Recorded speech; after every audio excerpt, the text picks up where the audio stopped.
I was halfway through my morning coffee when I saw her HOA Karen standing in my office. My locked office. The audacity of this woman.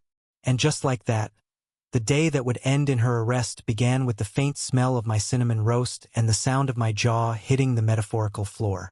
I froze for a second, letting the shock sink in. This was my private workspace, the one I paid for with blood, sweat, and enough overtime to make a labor lawyer wince, and here she was, rifling through my files like she was flipping through a grocery flyer. My voice came out sharper than I expected. "What the hell do you think you're doing?" She had that smug little half-smile I'd seen 100 times at HOA meetings. The one that said, "I'm in charge here, and you're just a tenant in my kingdom." Only I wasn't a tenant. I owned this property outright, paid off, and her HOA had zero jurisdiction over it.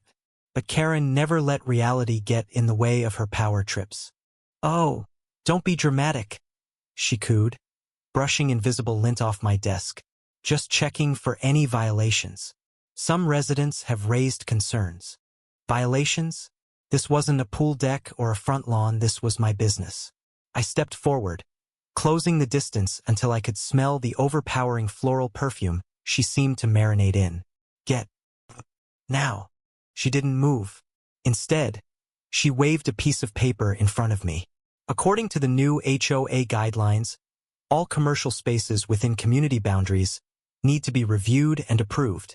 That's when I noticed it. The HOA letterhead, except something was off. The logo looked fuzzy, like it had been copy-pasted by a middle schooler learning Photoshop. My stomach dropped. "Karen, did you forge this?"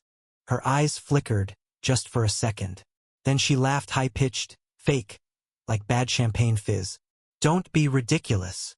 But I already knew. This wasn't about a random inspection. She was fishing for something. Maybe trying to dig up dirt, maybe planting it. I snatched the paper from her hand and scanned the text. Sure enough, it wasn't just a fake document, it was blatant fraud. My name was mentioned 3 times in supposed complaints that didn't even have dates. "Do you realize forging HOA documents is a crime?" I asked, my voice low now, controlled, the kind of tone that makes people wonder if you're about to explode. She tilted her head. "Oh, please. No one's going to believe you over me. I've been the HOA president for 8 years. You're just you." That "just you" hit me like a slap. My chest burned. I wanted to throw her out myself, but I knew that if I played this smart, I could do more than kick her out. I could end her little reign of terror for good. I didn't call the cops right then. No. I smiled, the kind of smile that made her frown because she didn't understand it yet. "All right, Karen. Have it your way." She left looking satisfied, thinking she'd rattled me.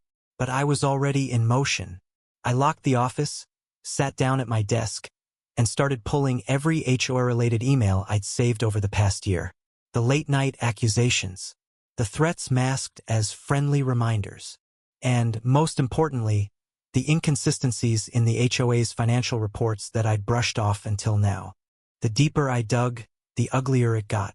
Missing funds, fake invoices, signatures that didn't match. She'd been forging documents for years, and not just to mess with me. This was big. This was lawsuit big. 2 hours later, I was in a downtown law office, sliding a flash drive across the table to my attorney, Marcus. "I think we've got her," I said, my voice steady but my hands still trembling with adrenaline. Marcus plugged it in, brows furrowing as he scrolled. "Oh, this isn't just HOA drama. This is criminal. Fraud, embezzlement, hell, maybe even racketeering if we can prove the connections." I leaned back in my chair, exhaling hard. "She walked into my office today with a forged notice. That got his attention. And you still have it?" I handed it over. He grinned, the kind of grin lawyers get when they smell victory. "Oh, she's done. But if you want maximum impact, I've got a friend in the governor's office." That's when the plan really took shape. We weren't just going to take Karen to court. We were going to make her the poster child for HOA corruption in the entire state. 3 days later, the governor's spokesperson held a press conference about new measures to protect homeowners from HOA abuse. My story, my exact story, was front and center. Without naming me, The statement detailed a recent case involving forgery, fraud, and illegal entry by an HOA president. Cameras flashed. Reporters scribbled. Karen's name wasn't said, but anyone in our community knew exactly who they were talking about. And just like that, the whispers started. By noon, the HOA board had called an emergency meeting. By 2 p.m., half the neighborhood had screenshots of the governor's statement circulating in group chats. By 4 p.m., I got a text from my neighbor. Karen's pacing outside her house. She looks like she's gonna crack. Oh, but she didn't just crack. She shattered. That night, she came pounding on my office door again. Hair frizzed, eyes wild. "You think you can ruin me?" she screamed. I stayed calm. "You did that yourself." She called me a liar, a snake, every name she could think of. Then, like an amateur villain, she admitted that she'd had to bend the rules, because people like you don't respect authority. My phone was recording the whole time from my desk. When the police came the next morning, it wasn't for me. They arrested her on the spot, breaking and entering, forgery, fraud, and, thanks to the audit that had been quietly launched, multiple counts of financial misconduct. The sight of her in handcuffs on my front step? Chef's kiss. But here's the kicker: the HOA tried to claim she'd acted alone, that they had no idea. Except Marcus had already filed the lawsuit, and the discovery process was going to drag all of them into the light. The trial didn't take long to turn into a public spectacle. The local news picked it up first, then the state outlets, and soon, Karen's face was plastered on every segment about HOA fraud. She tried to put on that smug, untouchable act in court, but the evidence was relentless: bank statements showing missing funds, emails she'd sent under fake names, even the audio I'd recorded of her admitting she bent the rules. And oh, the forged notice she'd waved in my office? That became the prosecution's opening exhibit. Watching the jury lean forward to study the uneven letterhead and clumsy copy-paste logo was almost delicious. Halfway through the proceedings, a bombshell dropped. The HOA's vice president, apparently tired of covering for her, flipped. He handed over a folder full of internal memos showing they'd all been in on at least part of the scheme. That single act shifted the narrative from Karen gone rogue to entire HOA under investigation. By the time the verdict came, Karen looked like she'd aged 10 years.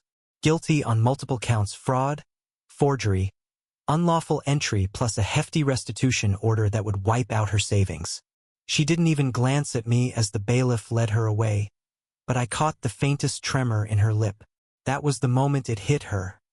She wasn't just losing her position, she was losing everything. The HOA dissolved within a month. State regulators took over, citing irreparable breaches of trust. My property, completely exempt from any future HOA interference. Neighbors who'd once tiptoed around Karen now walked past her old house with open relief, some even waving at me like I'd led them out of some suburban dictatorship. But the final twist came from the governor's office. Remember Marcus's friend? Well, they invited me to stand beside the governor at the signing of a new homeowner protection bill, legislation sparked directly by my case. Cameras flashed as the governor shook my hand, praising the courage to stand up to abuse of power. Somewhere out there, Karen was watching this on a tiny jail TV, probably seething so hard she could grind diamonds with her teeth. I'll admit, victory tasted sweet. But it wasn't just about me, it was about making sure no one else had to deal with forged notices shoved under their door, fraudulent charges, or a power-hungry HOA president barging into their office like she owned it. And as for the lawsuit against the rest of the board, oh, it's still pending. Discovery's been brutal for them: every shady transaction, every oops with community funds, every ignored complaint is now in black and white for the world to see. The settlement offers have started trickling in, but we're not done yet. Not until every last one of them answers for what they did. If you enjoyed hearing how one forged notice turned into a governor-backed takedown and a lawsuit that shook an entire HOA to its knees, hit that subscribe button so you don't miss the next time karma comes knocking.